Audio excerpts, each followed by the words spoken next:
Welcome to Carter's Retro Reviews. You know, I was thinking, I made the joke originally when I reviewed Gem Fighter that, it was a game for pedophiles and how I get this weird boner and stuff like that. Anyway, the point is that maybe it's not about little kids. Maybe they're not little kids. I mean, it's all very cutesy themed, but maybe it's midgets. Maybe because when they all went to fight Zangief, when they went to Russia, they actually were fighting in Chernobyl, and then there was this like mutation, and then they would become small.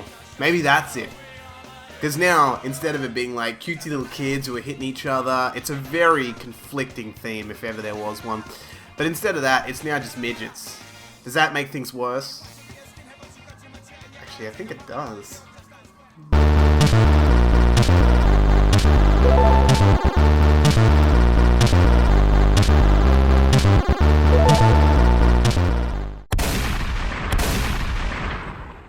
Yes, I've reviewed this game, but I really feel I never gave it the treatment it deserved. The review was slapdash at best, and retrospect is one of those things that doesn't really make you appreciate what you have until you realize it could get so much worse, and replaying it means I get to fall in love with it all over again. This has got to be one of my most favourite fighting games on the system, and you know what? Of all time. I simply cannot stress that enough. I mean, okay, maybe it's not my favourite, but it's up there. It's a two-player game originally released on the WonderSwan. Just kidding. It was originally released in the arcades. I wonder if I'd left that if people went to Wiki and went, WonderSwan? That can't be right. Or even more to the point, what the fuck is a WonderSwan? Like I did. It's a dodgy handheld from 1999. There. Saved you 2 minutes. You're welcome. It got releases on the PlayStation, Saturn, and later on the PS2, which to be honest is not surprising because every half-decent game in the 90s ended up in some compilation on the PS2. Probably Sega ages. It fucking baffles the mind that a game like this never saw a release outside of Japan for the Saturn. Sony saw the potential and probably did well out of it. Sega should have just seen Capcom and Fighter and gone, ka-ching! And released it worldwide. I mean, PAL and US territories have seen some of the shittiest games the console has to offer and some of the shittiest games of the 90s. How hard would it have been to release this outside of Japan? Come on, Sega! It's bullshit like this that made you fail. Forget your hardware excuses for a minute, but I digress. It featured a neat combination of not just cute little Street Fighter characters, but also characters from the Darkstalker series and Tessa from Red Earth if you've ever played that game. Phew, that was an awesome unique fighting game, also released by Capcom on the CPS-3 hardware back in 1996, which, by the way, was the only CPS-3 game to never get a home port, according to Wiki. You have the usual characters from Street Fighter, you know, Ken, Ryu, Zangief, Chuners, Sakura, and Ibuki. Darkstalkers lent Morrigan, Seinko or Heinko, I still don't know how to fucking pronounce that name, and Felicia, who's probably my favourite character in this game. Each character has their story, which is very family-friendly and presented in a way that could never really be seen as vicious, even if one of those characters is searching out for another to end their life. Presentation of the game is cutesy.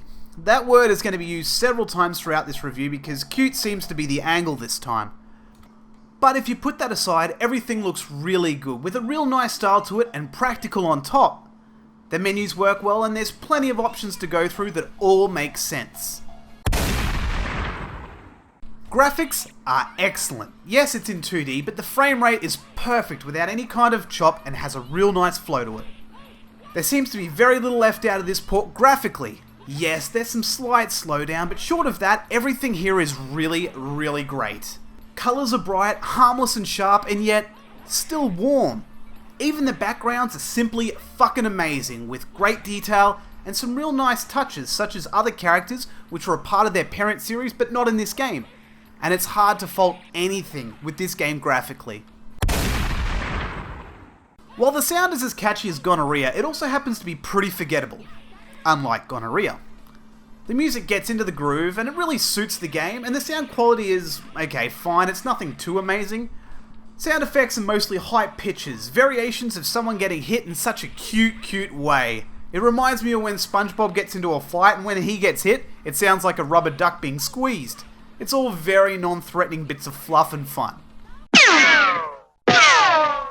gameplay is pretty gimmicky, and some purists might see the gem portion of the gameplay as a pain in the ass and a diversion from the real meat in this sandwich, but I love it. It really plays to the collector of me and is such a brilliant way of leveling up your characters in a fast and effective manner. In addition, you have 2 or 3 types of cloud which hover over during the fight, which, when hit, drops health and power-ups. Usually other games suffer from a timer which is too quick, so the bigger threat is time running out, especially if you have the opportunity to collect additional health. But not with this game. They have balanced that shit out perfectly. The characters are also snappy and responsive that you can safely rule out controls being a problem with this game. There are 3 colours of gems, 3 super moves for each character and 3 levels per super move to upgrade and level up. It's not compulsory and in fact it can add an additional element of challenge to the game, trying to defeat your enemy with no level ups. Each character also has this very cool, very easy combo system where you hold back and keep pressing punch or kick. The hits are quick and it ends up being this strong attack which can easily be avoided, well, somewhat. It's another nice addition without being heavily relied upon. Your super moves are also over-dramatized and each character seems to have this hobby which they use in some form to attack you with. Whether it's having a horse kick you or using a plank of wood to hit you in a slapstick kind of way. Replayability of this game is really good. The game itself is good with the stories being good enough to play through and 2-player will always have you coming back. And there's plenty of modes to choose from. Arcade of course, free battle, training and running battle. Would I recommend this game? An absolute no-brainer. This game is a definite must-have in your Saturn library. It's as compulsory as Virtua Fighter 2 and Last Bronx if you like fighting games. Yes, it's cutesy, but everything about it is really, really great. The only real problem you'll find with this game is you either like the gem system and the cutesy theme, or you won't. And if you like it, then you'll love this game, and if you don't, there's very little else about this game that'll convince you otherwise.